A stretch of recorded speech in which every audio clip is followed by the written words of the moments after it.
Good morning everyone! This is the XPeng G6 all-wheel drive Performance, and today we're gonna do a range test at 130 kilometers an hour. I just charged to 100%, I charged at home to 100%, drove here, arrived with 95% and charged again to full. Just took a few minutes, which is amazing. The car has an 80 kilowatt hour battery, all-wheel drive, 467 horsepower if I'm not mistaken. A WLTP range is 510 kilometers, but we're not gonna achieve this. I have to check the tires. We have 20-inch winter tires on there, 255s, 45. And beautiful rims, all in black. We'll see how they do. The car has a heat pump.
I am on my way and I'm driving 133 I want to drive, but when I have it in cruise control at 133 it drives 134. When I put it on 132 it drives 132. We did before.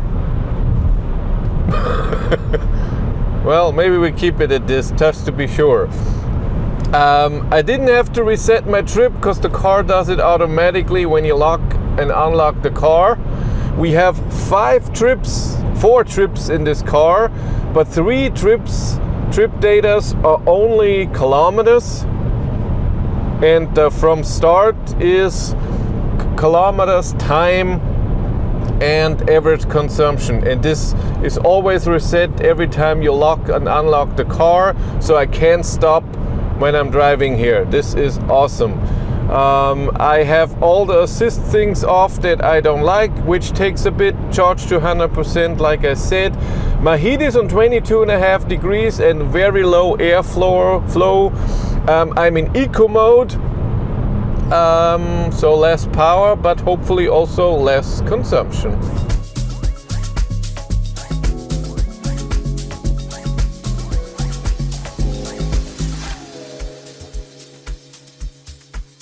I'm at 75%, used 25% of my battery, drove 77 kilometers, so we have 308 kilometers of full range. My average consumption is 26.1 kilowatt hours per 100 kilometers. By the way, we have 13 degrees out there, which is nice. The drive so far is perfect. By the way, I sped up to 134 because I did my GPS speed and it showed me 129 when I drive 133. That's why we sped up one. Yeah, and the heat is weird, but we're gonna talk about everything that's weird in this car and what's good when we turn around, which is not long from here.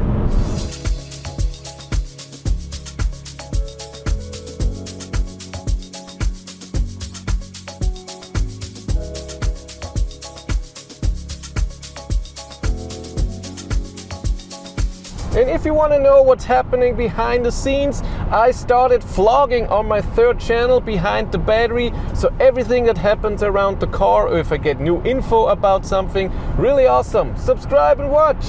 That was unfortunate. I went off my usual exit to turn around, but the entrance to the highway, there's a construction zone.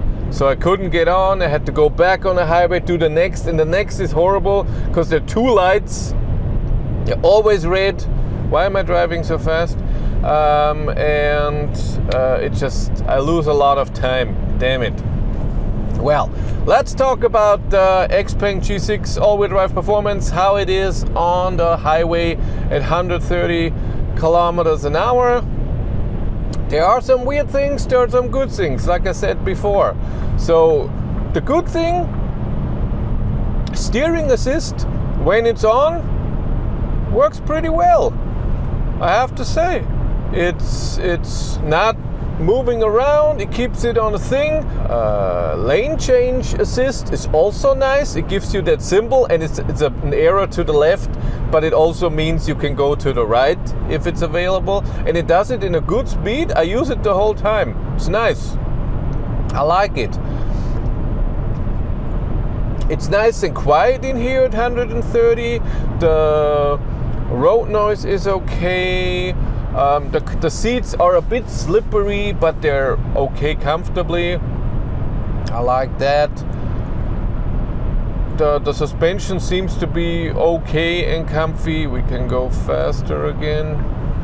Let's do the lane change automatically. Does it really well. I like it.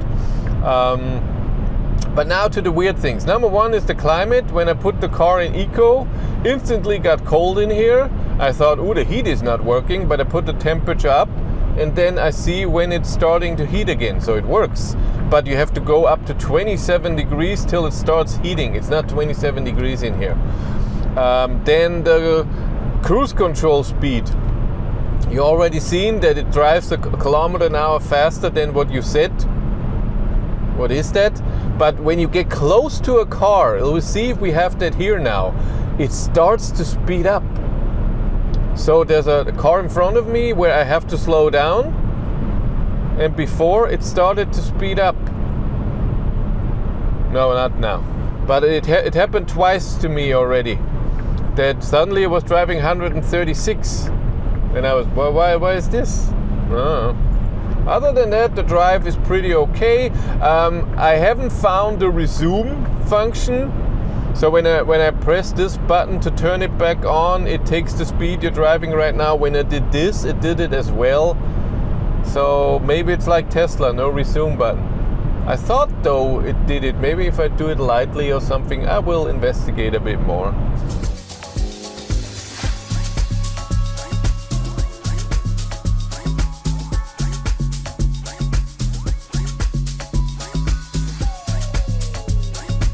I have used 50% of the battery, drove 149 kilometers, so 298 kilometers of full range. My consumption went up to almost 27 kilowatt hours of 200 kilometers. God, I can't say it. I try out the navigation. It thinks I arrive with 38%. We're not going to do that, of course. I'm going to drive a different way to prolong this. So far, battery heating is not on. I want to see when that jumps on. We'll see.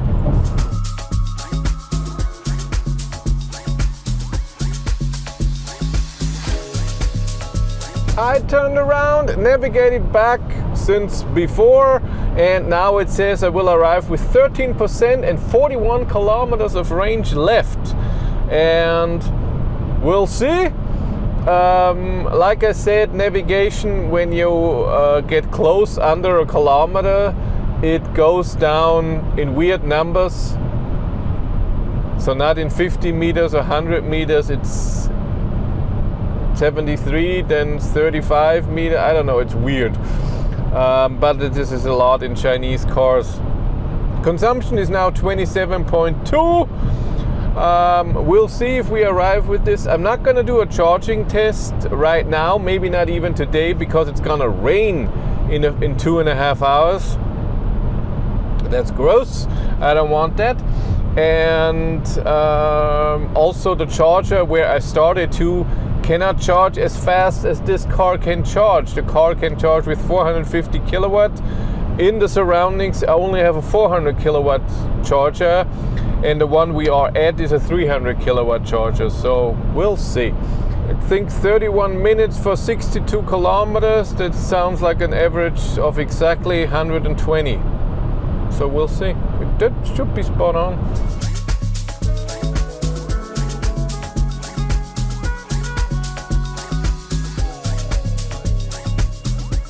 I'm at 25%. Oops, bumpy here. And I drove around 220 kilometers. It's now 13 degrees out there. We have 40 kilometers to go, 20 minutes. And soon we have to change highway. Then it's a construction zone and everything slows down for a bit, 10 kilometers or so.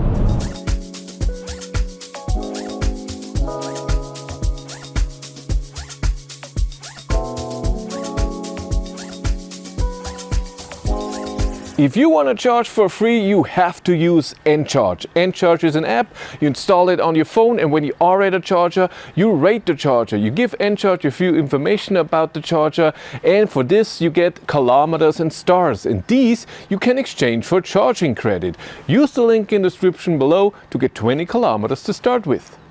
Arrived here with 11%, and this is my trip data. That was a nice drive. It drizzled once for 2 seconds. Not important at all. There's a gigantic storm coming. I hear thunder and it's gonna rain soon. So charging to 80% and then we do the next range test. I get around 300 kilowatt. It didn't show me that it's preheating the battery. There's a symbol when you do it manually, but when it does it automatically, I don't know if it did it and if it's in the consumption. I have no idea. But I calculated the range and get to 292 kilometers if I take the kilometers that the car shows. At home I have to do Google Maps for the whole trip and it's a bit complicated. So the number is here, the real number if I made them, if this is wrong. Charging to 80% and then we'll see how 110 kilometers an hour range test is. If you want to compare range results, there's a link in the description to a Google spreadsheet where all my range tests are in there. And if you want to follow me on Instagram, BatteryLife1. But that's it for me. Thank you much for watching. Have a great day and take care. Bye.